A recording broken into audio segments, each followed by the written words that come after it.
நம்மளோட வியூவர்ஸ் எல்லாத்துக்கும் என்னுடைய வணக்கம். நம்ம டவர் ட்ரீ சேனலோட ஸ்பெஷாலிட்டி என்ன அப்படின்னு கேட்டீங்கன்னா, ஃபாஸ்ட் அண்ட் டெலிஷியஸ் கரமாவும் எப்படி சமைக்கிறது அப்படிங்கிற விஷயத்த நம்ம சொல்லிட்டு இருக்கோம். இன்னைக்கு என்ன பண்ண போறோம் அப்படின்னு கேட்டீங்கன்னா, இங்க பாத்தீங்களா எப்படி இருக்கு, செம்மையான ரொம்ப கலர்ஃபுல்லான ஒரு ஐர மீன் குழம்பு எப்படி வைக்கிறது அப்படிங்கறதான் நம்ம இன்னைக்கு பார்க்க போறோம். வாங்க பார்க்கலாம்.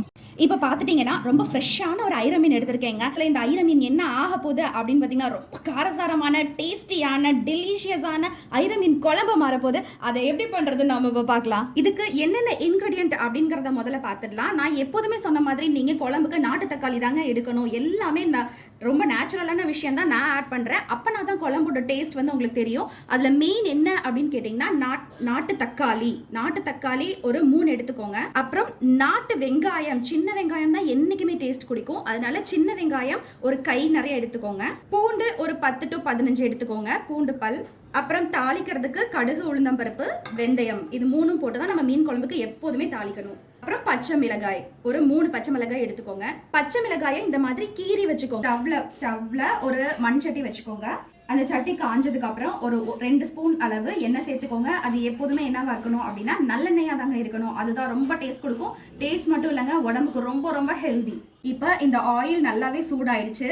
நான் சொல்ற ஆர்டர் படி வச்சாதான் அந்த டேஸ்ட் உங்களுக்கு கிடைக்குங்க. ஃபர்ஸ்ட் நம்ம என்ன போட போறோம் அப்படின்னு கேட்டீங்கன்னா, வெந்தயம் போட்டு தான் ஃபர்ஸ்ட் தாளிக்கணும்.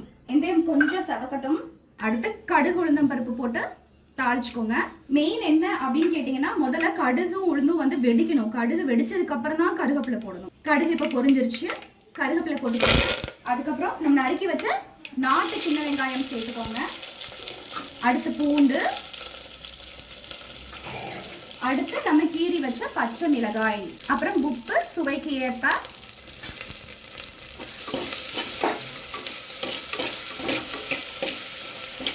நல்லா வதக்கி விட்டுக்கோங்க. இந்த ஆனியன் வந்து நல்லா ப்ரௌன் கலர்ல மாறுற வரைக்கும் நல்லா வதக்கிடுங்க. இது மண் சட்டியில சமைக்கும் போது என்ன பண்ணணும் அப்படின்னு கேட்டிங்கன்னா, ரொம்ப மீடியம்ல வச்சுக்கோங்க ஃப்ளேமை. ஏன்னா கறி அடுப்பில் வேகும் போது பார்த்தீங்கன்னா 4 பக்கமும் நல்லா வேகும், கரெக்டான இதில் இருக்கும் சூட்டில். ஆனால் நம்ம வந்து கேஸ் ஸ்டவ்வில் பண்ணுறதுனால மீடியம் ஃப்ளேம்லேயே வச்சுக்கோங்க, இல்லைன்னா விரிசல் விழுந்துரும். நானே பார்த்தீங்கன்னா ஒரு தடவை ரொம்ப காமெடி ஆகி போச்சுங்க. சரி, நான் பாட்டுக்கு மீன் குழம்பு வச்சிட்டு இருக்கேன், பூரா விரிசல் விழுந்துருச்சு. அதனால நீங்க அந்த மாதிரி மிஸ்டேக்லாம் பண்ண வேணாம். நீங்க உங்க வீட்டுக்காரர்கிட்ட இந்த காமெடிலாம் பண்ணி காமிச்சிடாதீங்க. இப்போ பார்த்தீங்கன்னா நம்ம வெங்காயம் நல்லா வதங்கிருச்சு. இதுக்கடுத்து என்ன பண்ண போறோம் அப்படின்னா, நம்ம கட் பண்ணி வச்ச நாட்டு தக்காளி ஆட் பண்ண போறோம்.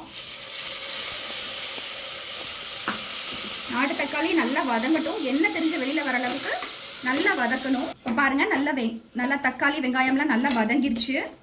இதில் நம்ம என்ன ஆட் பண்ண போகிறோம் அப்படின்னா, 1 ஸ்பூன் அளவுக்கு மிளகாய் தூள். இது நம்ம குழம்பு மசாலா.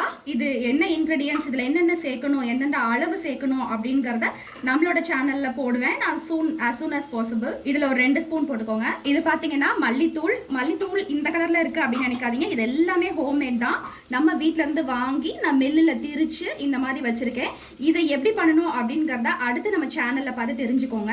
இப்போ இதில் ஒரு 2 ஸ்பூன் போட்டுக்கோங்க. கொஞ்சம் மஞ்சள் தூள், மிளகுத்தூள், சீரக பொடி 1/2 ஸ்பூன். இது எல்லாத்தையும் நல்லா மிக்ஸ் பண்ணிடுங்க. நல்லா அந்த தக்காளியோட நல்லா மிக்ஸ் ஆகிக்கணும். எல்லா மசாலாவும் இந்த அளவுக்கு நல்லா மிக்ஸ் பண்ணிக்கோங்க.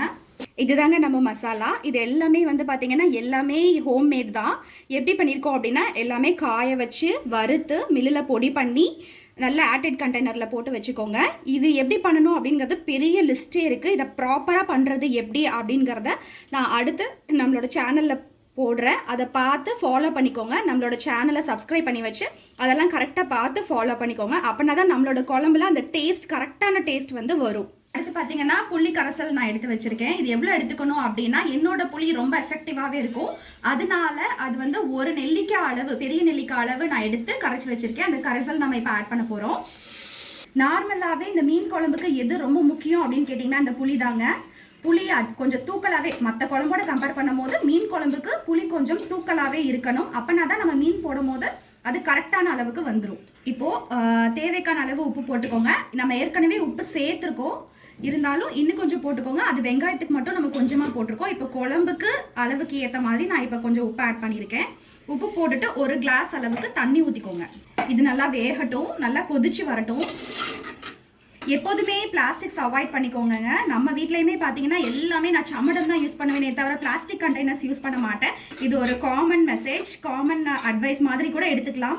பிளாஸ்டிக் யூஸ் பண்ணவே வேணாம், எல்லாமே எவர் சில்வர் போட்டுக்கோங்க, மண்பானை யூஸ் பண்ணிக்கோங்க. வீட்டில் இருக்க கண்டெய்னர்ஸ் எல்லாமே வந்து பார்த்தீங்கன்னா எவர் சில்வர் கண்டெய்னர்ஸாகவே வச்சுக்கோங்க. இங்கே பாருங்க, நம்ம மீன் குழம்பு இப்போ நல்லா கொதிச்சு வந்துருச்சு.